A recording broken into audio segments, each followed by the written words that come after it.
So as it turns out, no FBS player since at least 1996, I'm not sure what that means, but since at least 1996, no FBS player has recorded more than 2 games with a passer efficiency rating of 245 in a season, in a whole year. Okay. Jalen Hurts, 4 for 4 this year. Is this a Jalen Hurts podcast? Typically. But today, it's Bootleg. You're Kyle. I'm Kolby. Let's do the show.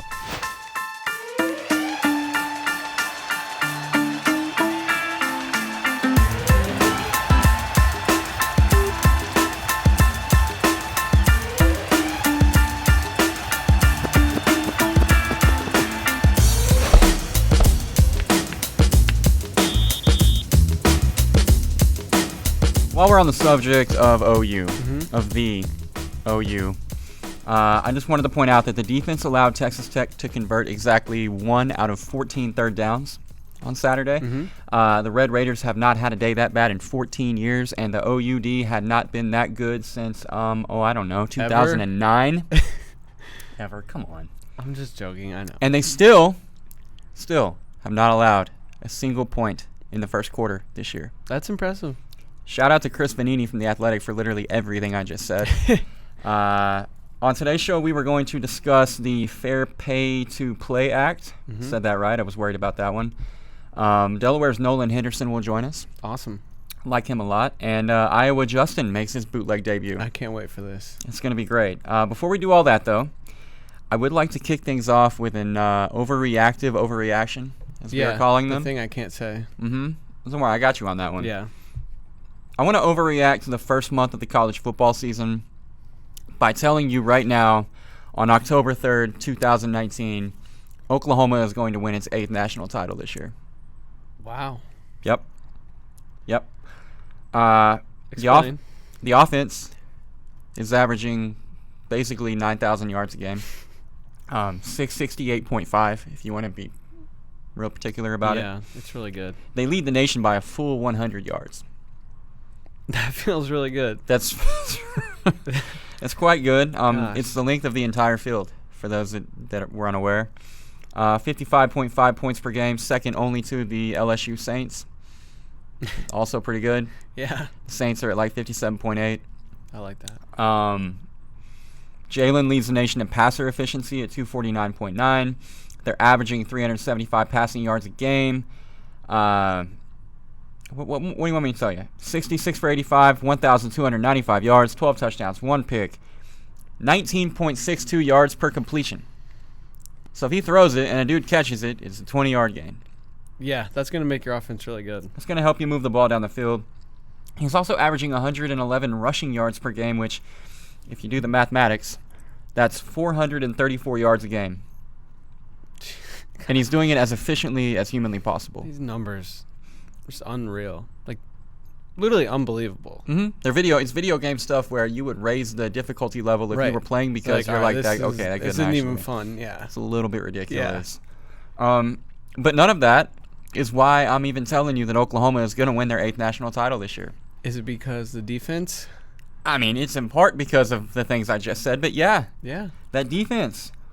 It looked really good against Houston for a half. They looked decent by the time the game was over with. They made UCLA look like a high school team. Yes, they did. But it's UCLA, it's Houston, no one really cares. Texas Tech, though. Texas Tech is a Big 12 team. They put up a lot of points. So that game feels like going into it, okay, this is actually going to matter a little bit. 122 passing yards for Tech in that game. 1 for 14 on third down. 1 touchdown and 4 trips to the red zone, 16 points. The least allowed by an Oklahoma defense playing a Texas Tech offense since 2010. And that's all very noteworthy because that defense at Oklahoma was at the bottom of the Big 12. Though we don't play defense Big 12. Right. They were at the bottom of the worst defensive conference in college football as far as anybody would have you believe. In basically every defensive category last year, including third down defense and red zone defense. And having said all that, it's not even the numbers. It's Texas Tech, it's UCLA, it's Houston. Right. Beating those 3 teams, looking good against those 3 teams doesn't mean that you're going to go win a national title. But it's the way that they look. Yeah. It's the swagger, the physicality, the speed, the attitude. When you talk to guys, they're talking about, I think it was Kenneth Murray the other day was like, yeah, the brand that we play, that's that real Oklahoma defense. He's alluding to that early 2000, mid-2000 Oklahoma defense when I grew up watching, which looked like this defense looks, just in their demeanor and the way that they played, and they suffocated folks. They kill folks. So if this defense can be anything that even remotely resembles a traditional Oklahoma defense, put that opposite Lincoln Riley, put that opposite Jalen Hurts, number 8. No, it does feel like a different team than the past couple years, just because I think they have more confidence. The offense knows that they don't have to go out there, and even though they are right now, but they don't have to go out there and score every single drive. Like I'm sure Kyler and Baker felt like. Well, there was that one time they didn't score against Texas Tech. Oh, yeah. Really put their defense in a bind. Yeah. But, yeah, it really does feel different, and that's a scary proposition for the rest of the country. And, I know I've made fun of it a little bit, but Jalen Hurts seems to be on a little bit of a mission. Make fun of it all you want. That dude is it's like just locked in. That's fine. You can be locked in. Just relax a little bit. You be locked in all you want in the football facility, at practice, on the field, in the weight room, everything. When you're meeting with the media, man, just take it off your shoulders for a second. I don't know. You know what I think it is, though? I think it's like that. You know how a head coach will deliver a message to his team through the media? Yeah.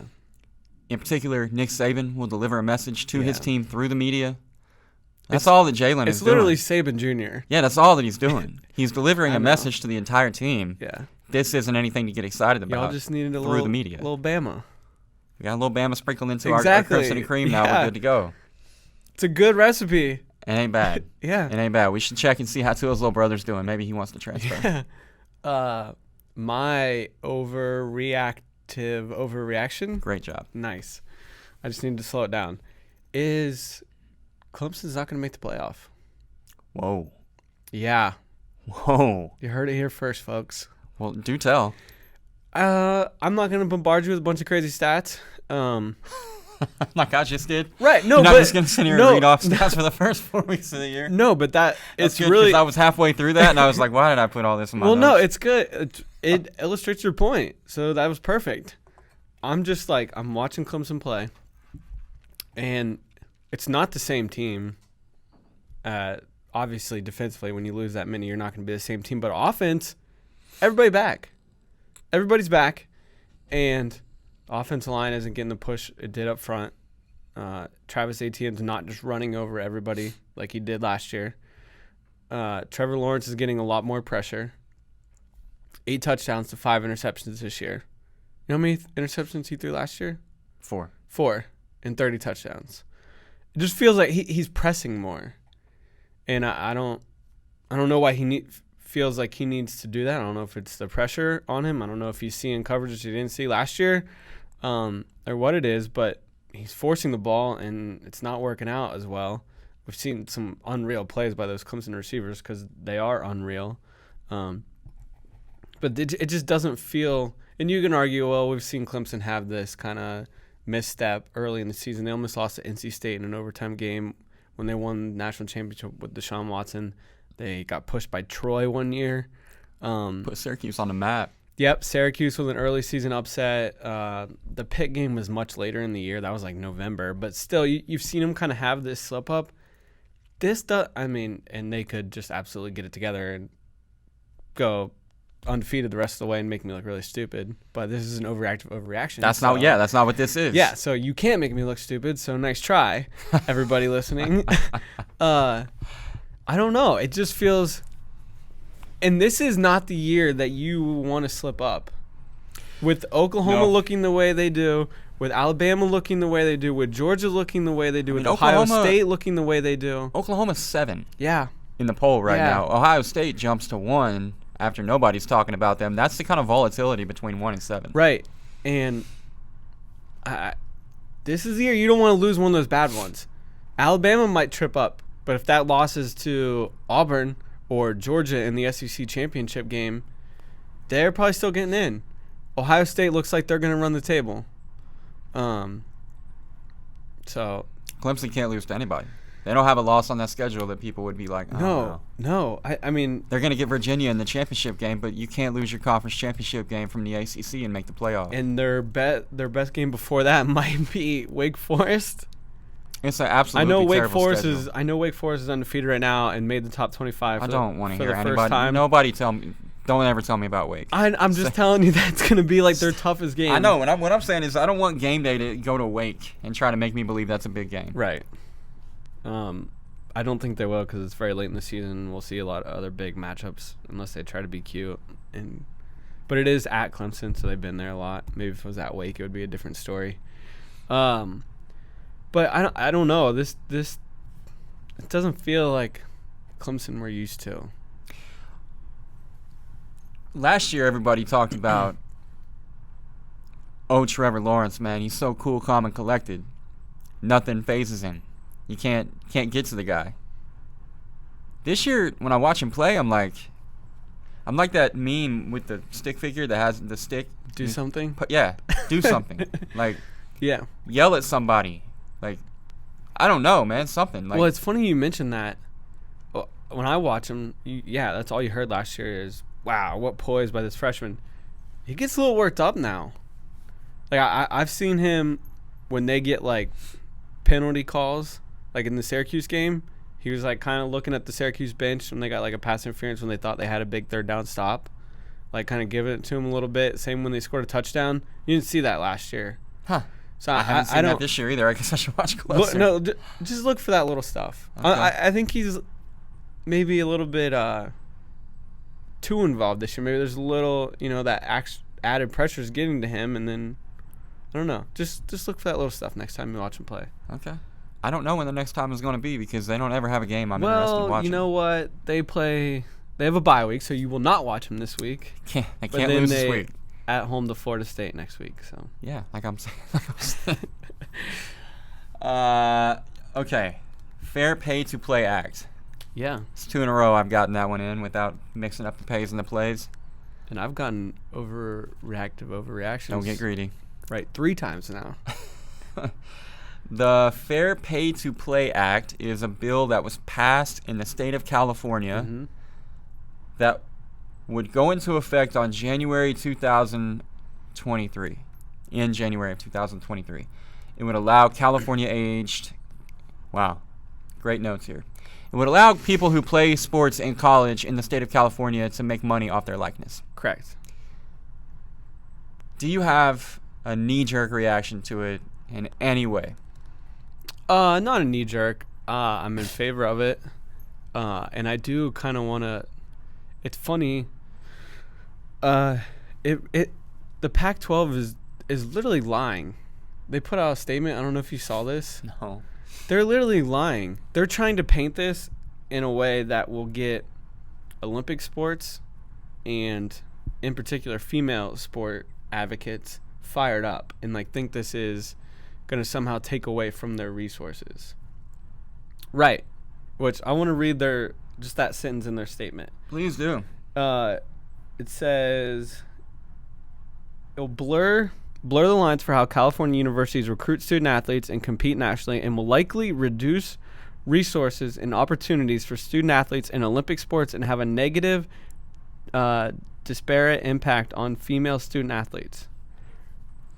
The schools, and that's one thing that they're trying to mislead here with the public, is they're trying to make everybody think the schools are the ones paying the athletes.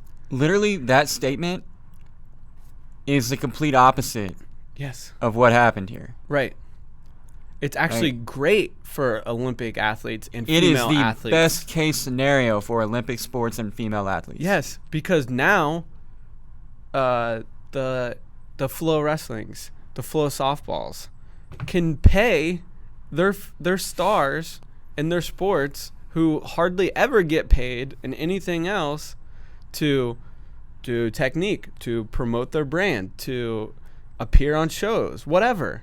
Sure. It allows them to now go out and make money where they would not have been able to anywhere else.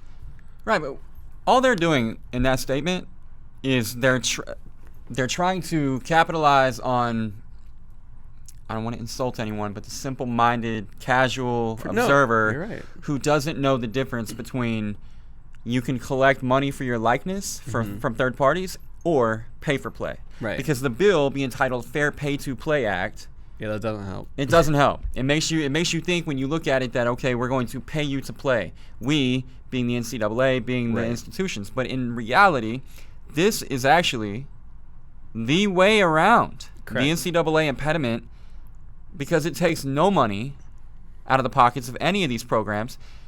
And I can do a sidebar tangent for an hour on people that see a TV deal, see the millions or the billions or whatever, and they just assume every team in that conference is rolling in cash. Right. They see LSU's football locker room and they think we should be paying. Everyone should pay everyone. Yeah. When they see stuff like that, they don't take into account that just because LSU is working with that budget doesn't mean Louisiana Tech is. Correct. Just because Oklahoma's got what they got doesn't mean Tulsa's got what they've got. Most athletic departments lose money.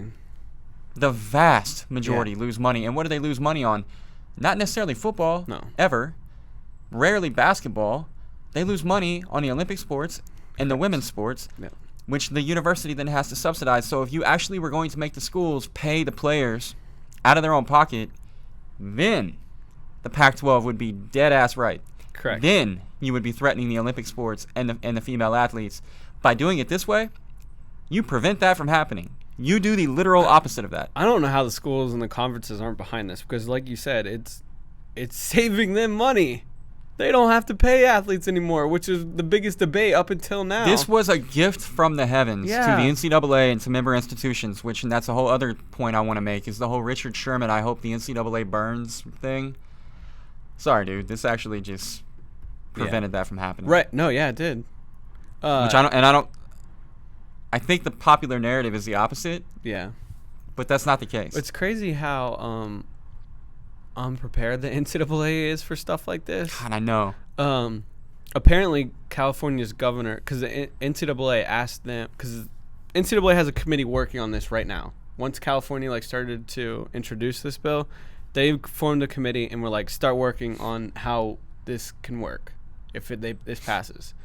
So they asked California's governor to wait on that committee to come back to the NCAA with answers, because they were like, we want to show you what we have, our ideas or whatever. And California's governor goes, okay, well, what do you have? Tell me your solutions, what you have. And they pretty much were like, we don't have anything yet. And he was like, okay, I'm signing this. They're like, we have a PowerPoint deck. Yeah. But see, we left our flash drive at home. You see, what happened was the committee didn't get a chance to meet yet because they're all in different places. And so he was just like, no, I'm going to go on LeBron's show and sign this. Which, that bothered me too, and I'll get to that. But oh, gosh. I think, so there's a couple of key points I want to make sure I make, one of which is on LeBron. But the primary thing that I want to point out is that we are already doing this. Yeah, that's the problem. I don't think this is going to... I think people are like, oh my God, it's going to be crazy. No.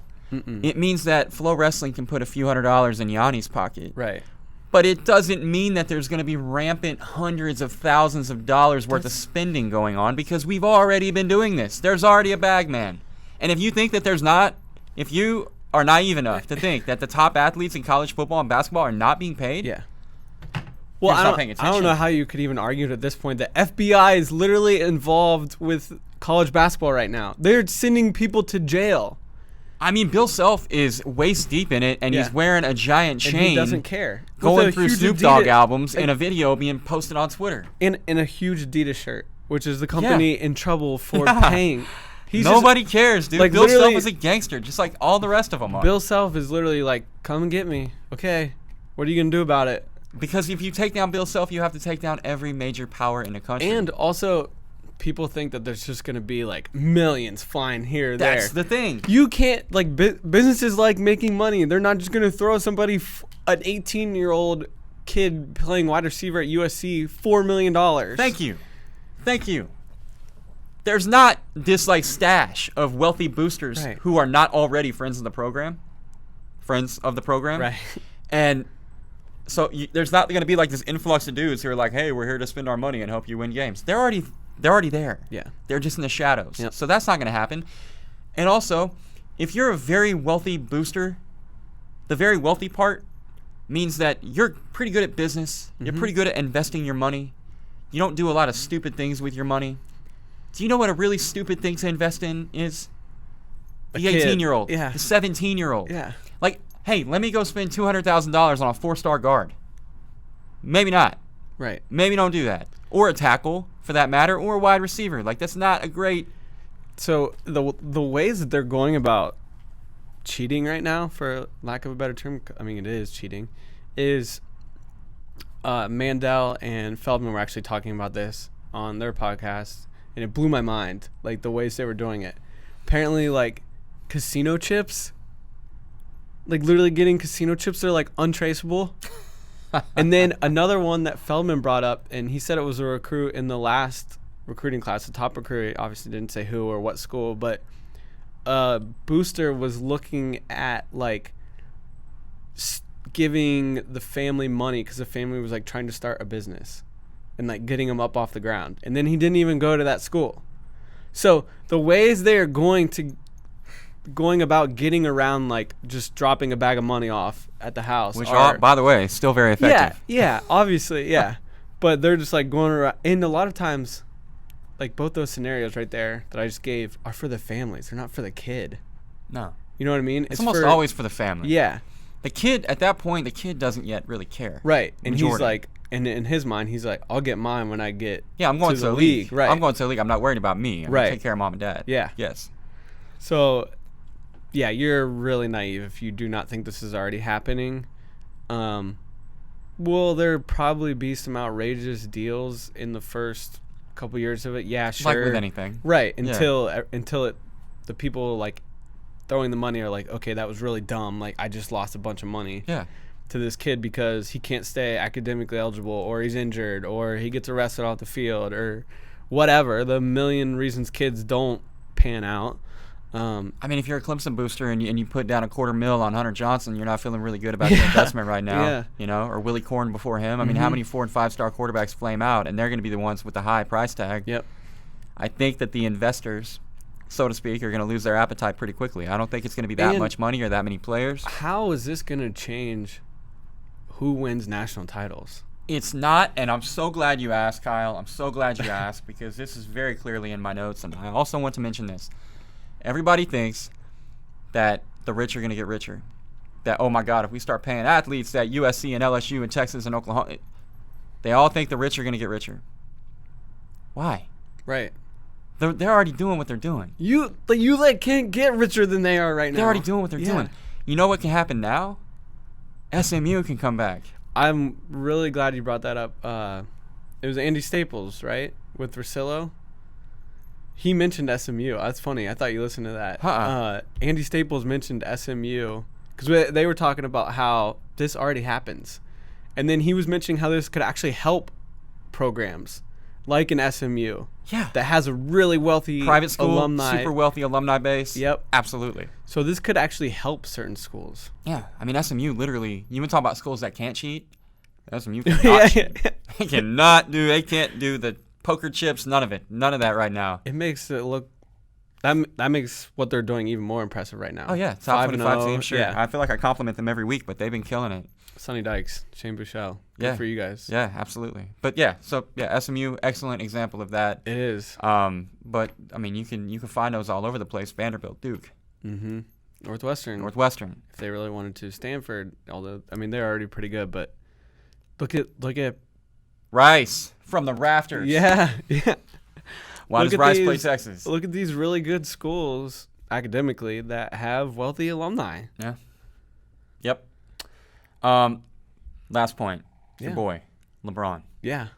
What about him, man? He's trying to look out for these kids. Give me a freaking break. He's looking out for these kids. You were the chosen one, dude. You were on SI when I was a sophomore in high school. You were always going to be the first pick of the NBA draft. He might have gone to college if he could have benefit on his driving a Hummer as a junior in high school. Not only does he have no firsthand experience with being a student athlete, he also, and this is the important thing, he has no hardship from the point of 17 on. No Okay, financial hardship. You're right. But the first 16 years of his life he did, and But this he wouldn't sees- change that. Okay, Nobody's going I to give know. a 15-year-old money. I know, but listen, he understands, like, he probably better than anyone else understands that a lot of these kids in Division I athletics aren't coming for much, and then in college, all they're getting is their scholarship checks. All they're getting, Kyle. No, okay. I mean financially wise. I know the education, I know the room and board, I know the food, I know the tutoring, I know... Because I'm about to go down the list. No, I know all that. I meant financially.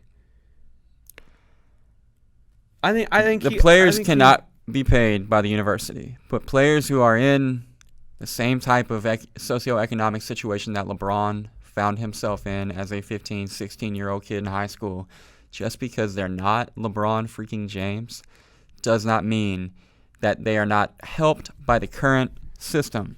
They cannot be paid by the university, aside from tuition and meals and healthcare and the wardrobe and housing. And, oh, by the way, a monthly stipend check that looks a hell of a lot like the check that their peers are collecting from Chili's or Barnes & Noble or wherever they're working their part-time jobs, except that their peers have to use that check on tuition and meals and healthcare and their wardrobe and housing. And guess what? The student-athlete doesn't have to spend that shit on anything other than what he wants. Yeah, I get it. But he's looking out for him, man. No. Stop it. All right. Who? I mean, what do you want the man to do? Say he's opposed Nothing. to it? Shut up. He's advocating for student athletes. I don't need him to advocate for anyone. You just hate him. I don't like him, but it's shit like this that makes me like him less. Iowa Justin's next. All right. Well, after that heated debate, we need a little Iowa nice. So we brought in Iowa Justin. Welcome Iowa to the nice. show. Thanks for that intro. Is Iowa nice a real thing? Yeah, it really is. It helps if you're Make sure talking you're to the talking to the microphone. Oh, yeah, I'll talk up here. Yeah, it totally is. Yeah. It's my first time on the show. I'm working on it. Justin's been trying to work his way onto this set for a while now, so I'll let you introduce yourself to the people. What would you say you do here? That's a loaded question. I do revenue, subscription, forecasting, and any other projects that are on fire currently at Flo. That's sort of what our team does. So Okay. a lot of stuff on the back end, but we come and bother y'all a little too much, but No, it's we all like for it. good things. We like it. We like to have our input. We all have outsized egos. What goes into forecasting an event? Forecasting events. So a lot of times we're looking at signing a contract or signing a game, and then we get that information and we analyze it using whatever data we could find, and then we put a value on it for Flow Sports, and that sort of indicates whether we're going to do the game, whether we're going to market it a certain way, etc. So everything that comes into Flow Sports, as far as what we're interested in in an event, we look at, we evaluate, and then we send it through. And if we are lucky enough to purchase it, then continues on through the process. All right, that's enough. They're going to fall asleep. Yeah, I know. I Um, have a boring job. It's fine. your beloved Iowa Hawkeyes. Yes, sir. They play Michigan this They week. do. They are 3.5-point underdogs. Started at 5.5. Started at 5.5. Yeah, They are 3-0, we are. but the lone feather in your cap is 4-0. Are you 4-0? 4-0. Okay. So I got victories over Iowa State. Yep. I got Rutgers. some blue team. Rutgers. Rutgers. Mid-Tennessee State. That's the one. Yep. What else? And then the opener. Who was that? Northern Iowa. Yes. No, not Northern Iowa. I'm blanking on the moment. Miami, Ohio. Ah, Yep. okay. 4-0. Yeah, 4-0. We've started 4-0. We've been undefeated till 9-0 both times we've done that in the past 15 years. So Yeah. just pointing that out. Okay. Point received. Michigan imploded all over itself at Wisconsin. They did. They looked much better at Rutgers, but I mean, I mean, it's Rutgers. three of us could- Rutgers is bad. three of us could suit up and play offense and score against Rutgers. Yeah. What are you expecting? I'm expecting. So here's the thing. Iowa scored in every quarter this year. So I think we're going to put up 21 to 24 points. Okay. And I- 22.5. And I don't think Michigan.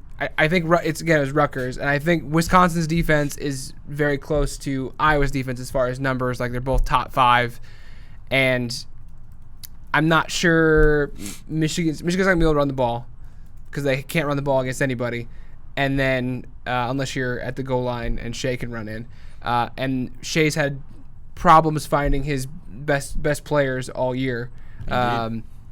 So the counter to that is Iowa's still missing 3 defensive players in secondary, and they're down a defensive lineman, and they don't cause turnovers. So like I think there's going to be some longer drives, but I'm expecting a win. I'll be there. Hopefully that'll rally that. Buried the lead. Yeah, going buried home. the lead. Yeah, I'm going. Well, no, I'm going to Michigan. The big house. God, are you driving? No, I'm flying. I wouldn't drive that. You are. I would do these. I do wild drive way freaking too road much. I need to trips stop from doing Texas that. to Iowa. Yeah, this is true. Um, I just don't think they're gonna be able to deal with AJ Epineza on the end. Like I feel like this is his Bad breakout dude. game. He's a I mean, bad if dude. you watch the tape, like anytime there's a 5 or 7 step drop back, like he's double teamed or triple teamed. Like the only time anybody single covers him, it's a 3-step or 1-step drop. And if Michigan is going to do that, then Shea's going to be throwing, quick passes. They're not going to move the ball. So like they're going to have to try to take some shots. well, they might have Dylan McCaffrey playing quarterback before the game ends. That because also he might did be against true. Wisconsin. Yeah. Kyle, do you have anything to say about Iowa, Michigan? No. I was gonna ask you about Casey's Pizza. Casey's Pizza, Yeah, thoughts on it? underrated outside of the state of Iowa. It's awesome, isn't it? It's the best. This Okay. is a major Twitter debate Yeah. Yes. going on right Yeah. now. Well, and the I Barstool need- guys are like, I don't see that it's okay pizza. And I'm like, I don't understand what you're talking about. So it's also a big thing with Willie. Yeah, Kyle's Oh. best friend Casey Kreider has been going to bat. Yeah, for so Casey's. Willie won't try Casey's Pizza. He's in Iowa. Wait, who's number 1 going on at He Carver, won't try Hawkeye? Casey's Pizza? Yes, because he says it's too good for a gas station pizza. It's not a gas station. It's a general store. It says it on the logo. It says Casey's General Store. It's Damn, not a gas that's a really station. good point. That I didn't is a even great think of. point. Yes. What is Holy it cow. about a general store that that makes it a general store?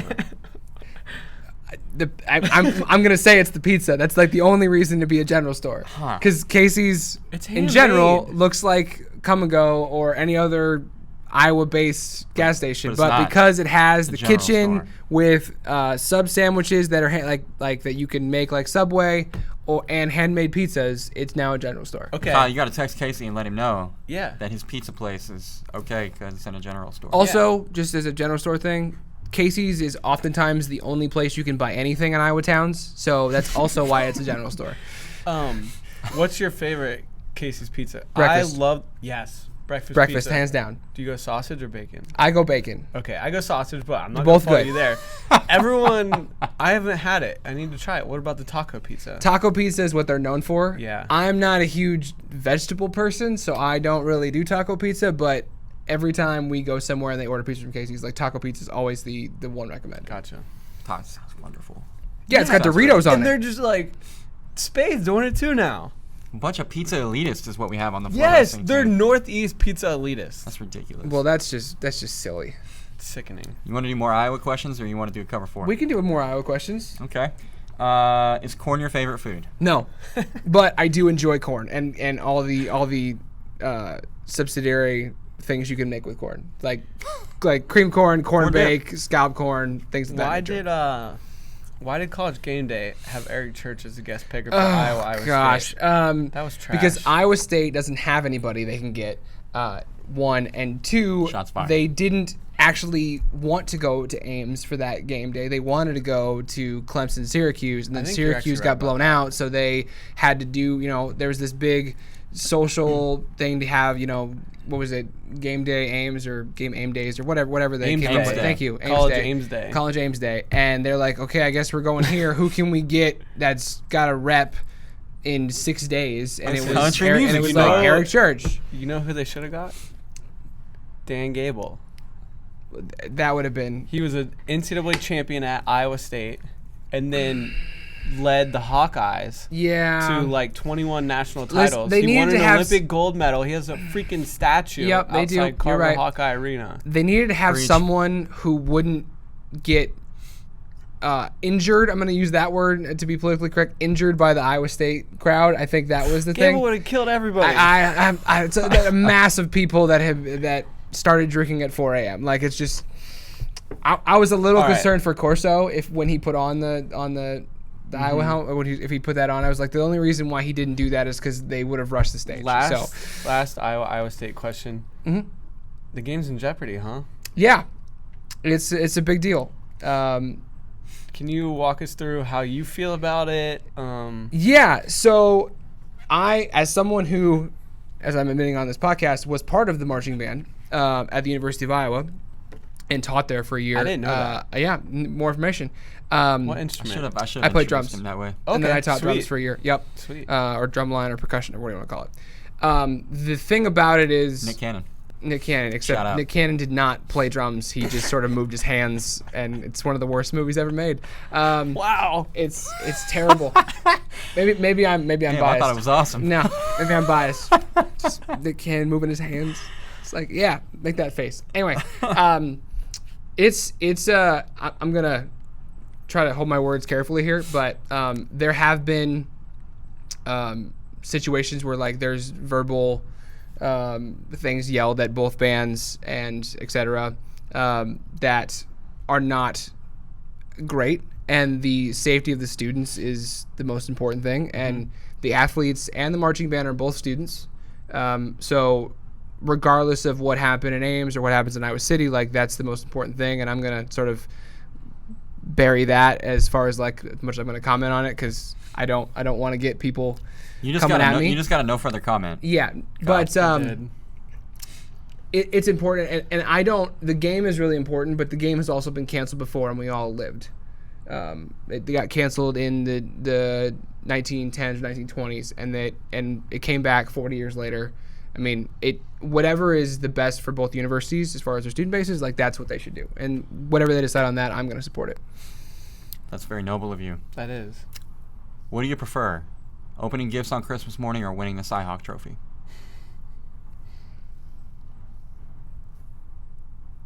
Cy-Hawk. What's better? The fair or winning the Cy-Hawk trophy?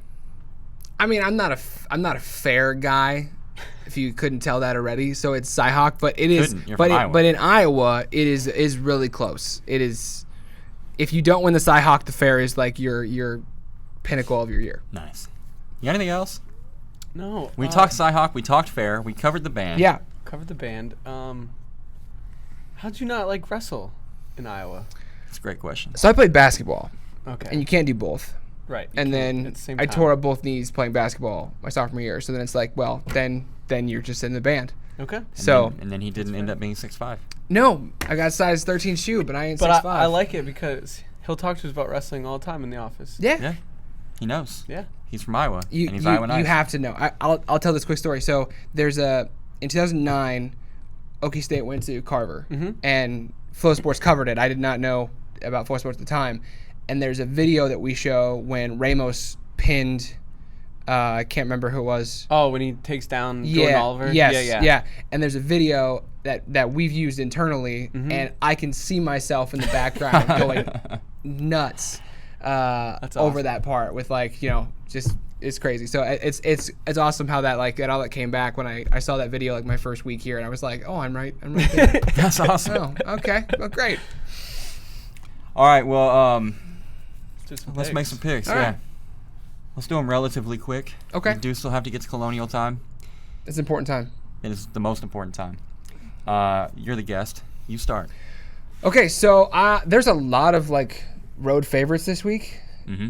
So I was trying to figure out which one that I might like, and I'm gonna go with Okie State over Texas Tech. Oh, like it a lot. They're I coming looked off at a this win one. against K-State. Uh-huh. They played Texas really close. Yep. They probably should have won that game. They were 0 for 3 on fourth down conversions in the second half. They were all in the goal in the red zone. Justin, So- this is an awkward time to have to tell you this, but Yeah. Texas is back. I didn't know that. It changes everything. They beat Tulsa, who I think is a pretty decent team actually. Sure. I They don't played Michigan State. I don't Great think tie. they're a bad team. And Texas Tech is starting Jeff Duffy, who I don't trust yet. I haven't seen enough. He can run, but that offense is not. The air raid of Texas Tech is not 114 him. passing yards against Oklahoma. Yeah. Not I like great. it. I love Sanders. I say it every week. Hubbard's so good too. He's also got an awesome name. Yeah, he does. He does. Like, give me Chuba Hubbard over It's any also other running back. it's also a in the town in Iowa. Hubbard. Oh, I thought Chuba. No, that would be. There probably is. I just probably don't know about it. I've got Auburn. Over Florida? Yeah, they're giving up 2.5 points in that one. And I don't usually go with Auburn, but I feel like they are better than Florida at every position on the field. You still worried about Bo Nix? I am a little bit. You know,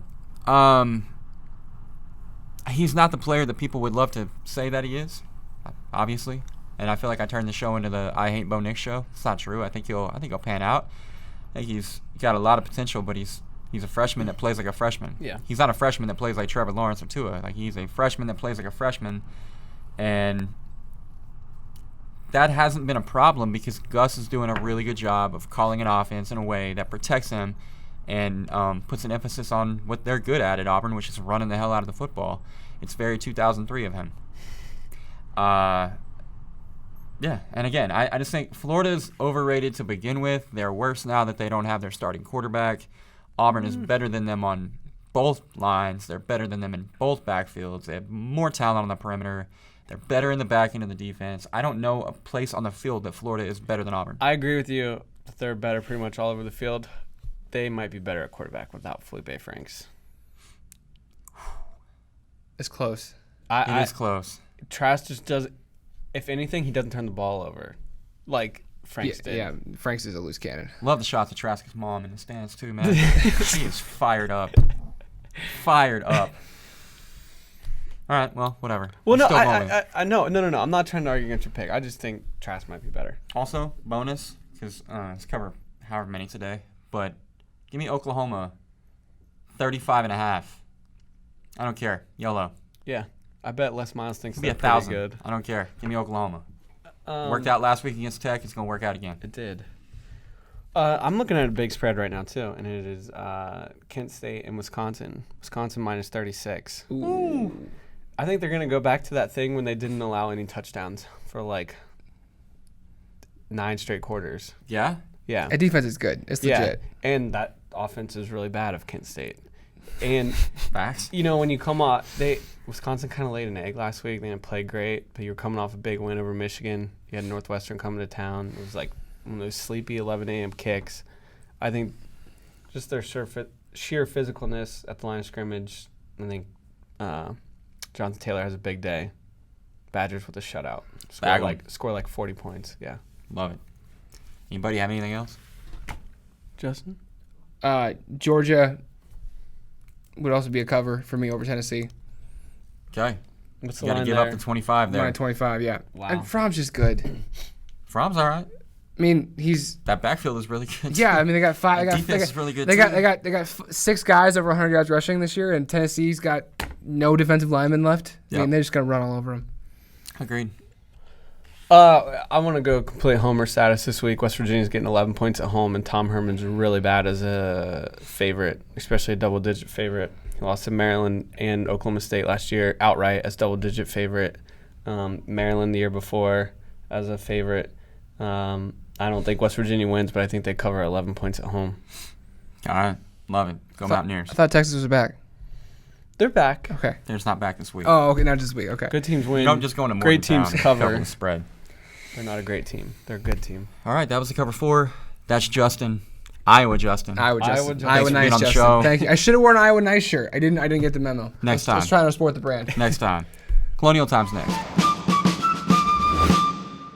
Just 1 week after James Madison absolutely dominated Elon, Impressive stuff. have yet another very, very good test ahead of them. Stony Brook is up next. JMU making the trek up that way, and that's where I think we should start this week. Let's do it. You know, I made a little joke when I published the preview of this one to the site. I went with the Spider-Man meme where he's pointing I at liked the other it, yeah. Spider-Man. That was good.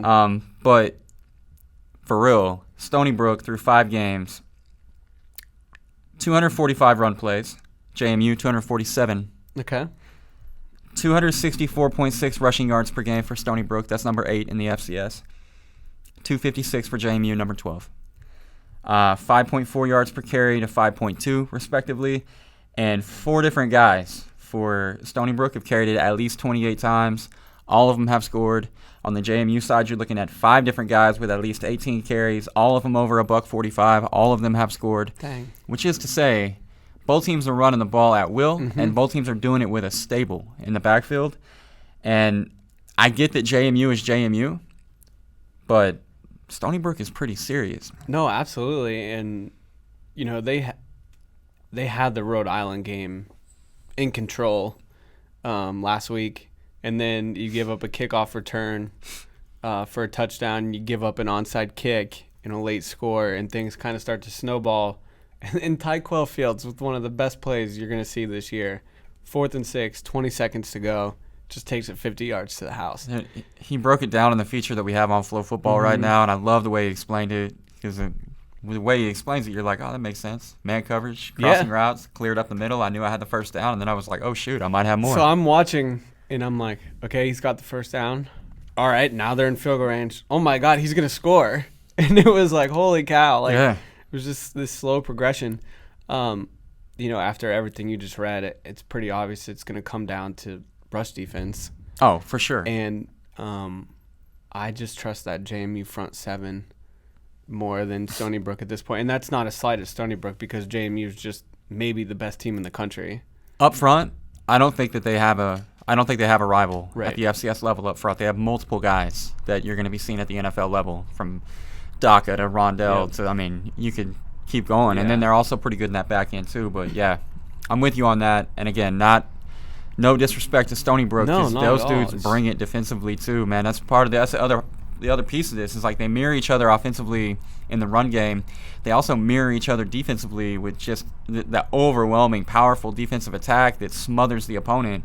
It's definitely going to be like a who can do it better. And then the other thing JMU is doing, I shouldn't say JMU, I should say Ben DiNucci is doing really well this year, is he's cut way back on the interceptions, making much smarter decisions. And he's also over 100 yards rushing as well for the year. So yeah, he is. In fact, he's one of the 5 that I was counting for JMU. He's got 197 yards on 33 carries and a touchdown through 4 games. There you go. So yeah, I think it's basically immovable object meets how does that go? Immovable object meets an unstoppable force. Immovable object, yeah. Nailed it. Yeah. I think it's that. I think it's the same style on both sides of the ball. Who can do it better? Yep. And maybe it ends up looking just like Elon, but I don't think so. I think it's going to be an awesome game. Speaking of awesome games, Delaware at Pitt was a pretty awesome game last week, man. The Blue Hens gave them all they wanted. We called that. I know. I wanted it so bad for them, and they really rounded back into form after the disappointment against North Dakota State. Yeah. Freshman quarterback Nolan Henderson has kind of been a revelation for the Blue Hens. Dude, it's funny. You see him off the field in street clothes, he looks like Clark Kent. But when he steps on the field, dude, it's just Superman all of a sudden. He totally gives that offense for Danny Rocco a different dimension.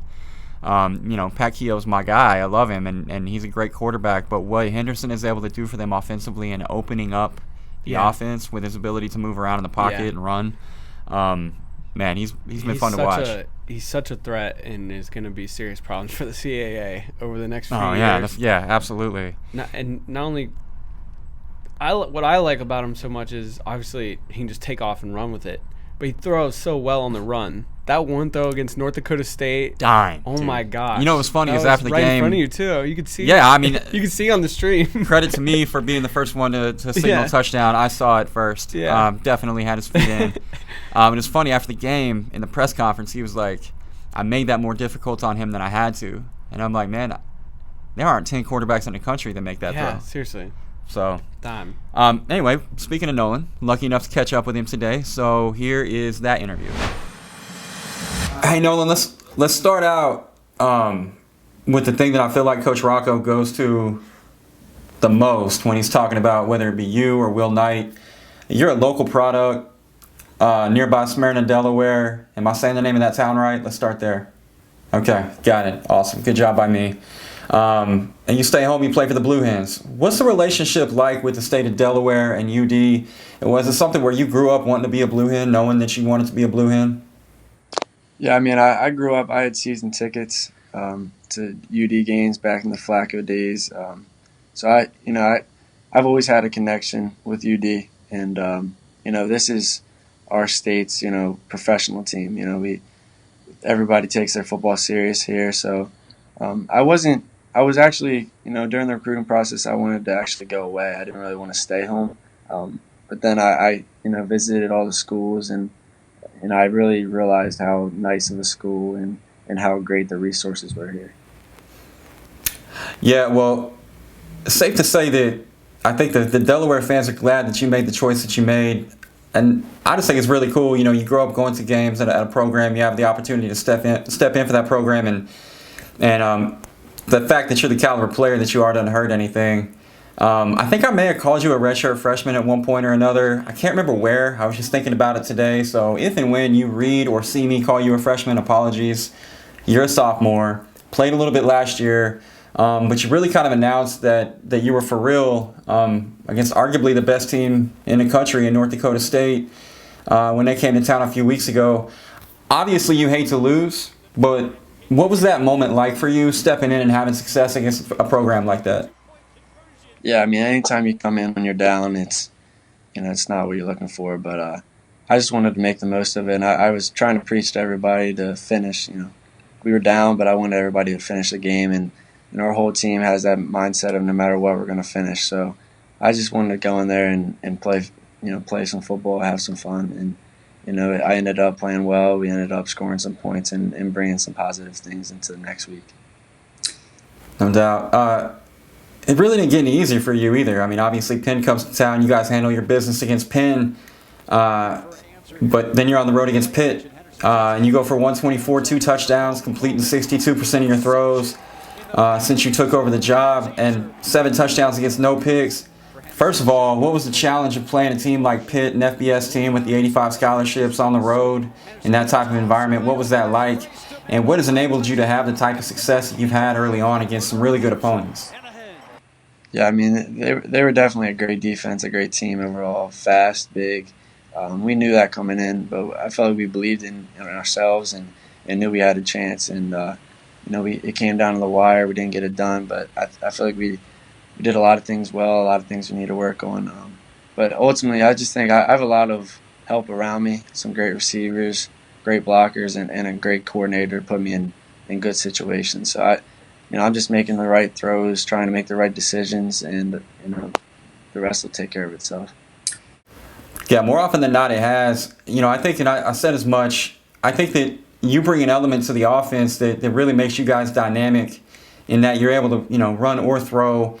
And maybe dual threat quarterback wasn't something that people may have expected if they didn't know any better when they look at you. But, I mean, it was a bad joke, but I made the joke that you look like Clark Kent in street clothes, and when you step on the field, you got the S on your chest, man. You turn into Superman. What element of your game do you think is most effective at this level, kind of neutralizing the way the defense has been able to play you guys in the past? Yeah, I mean, I feel like I'm able to extend plays. You might stop our initial attempts, but I can, get out of the pocket and try to make a play out of nothing. So, I mean, with that, I just got to stay smart in doing that. But I feel like that's something that, kind of, keeps defenses honest and makes them play a full 60-minute game. Yeah, there were 2 such plays when we were in town. So 2 things, actually. First of all, when we were in Newark to watch y'all play a couple of weeks ago, the pass that you threw, you were rolling to your left across your body.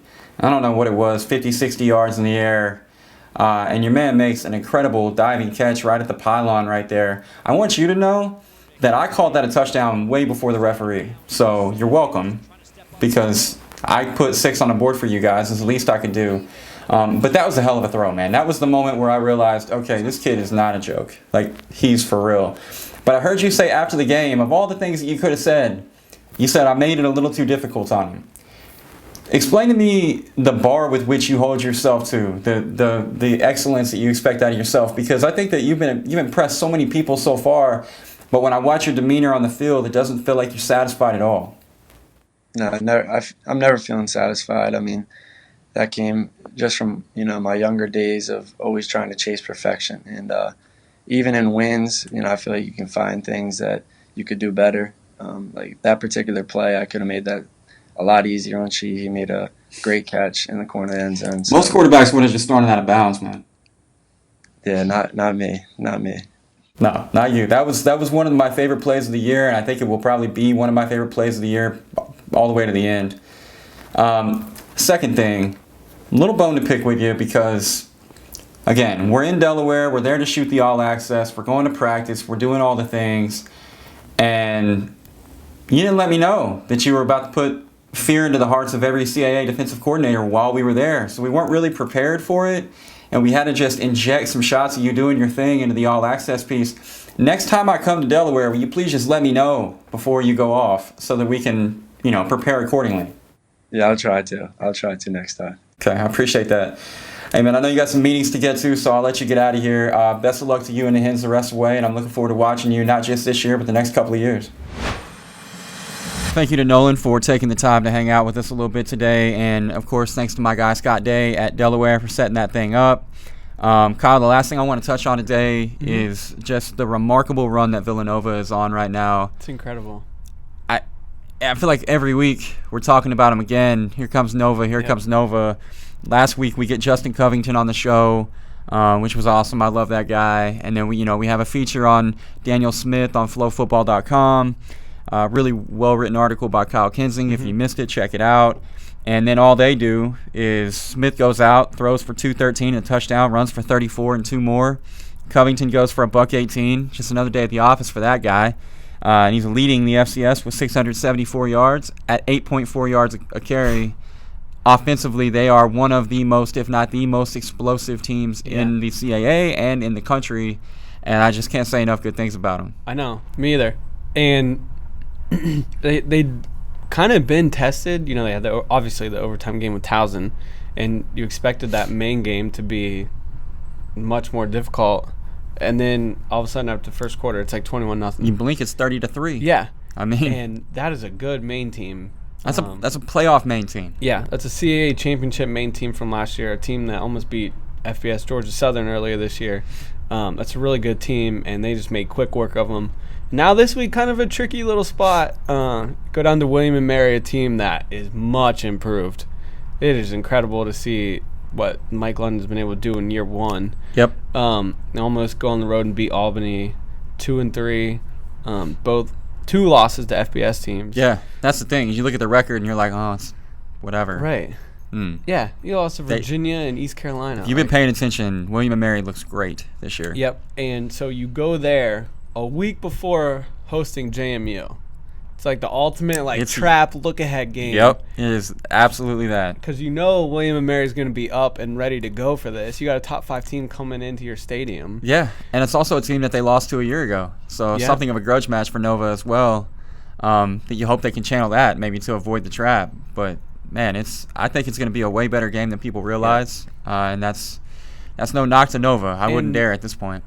Some CAA fans keep chirping us, saying that Nova's going to fall off here soon, and I just don't get that feeling with this team. Mm-mm. This ain't. Yeah, I mean, look, we're new. Team. We're new here. Yeah, but yeah, we are.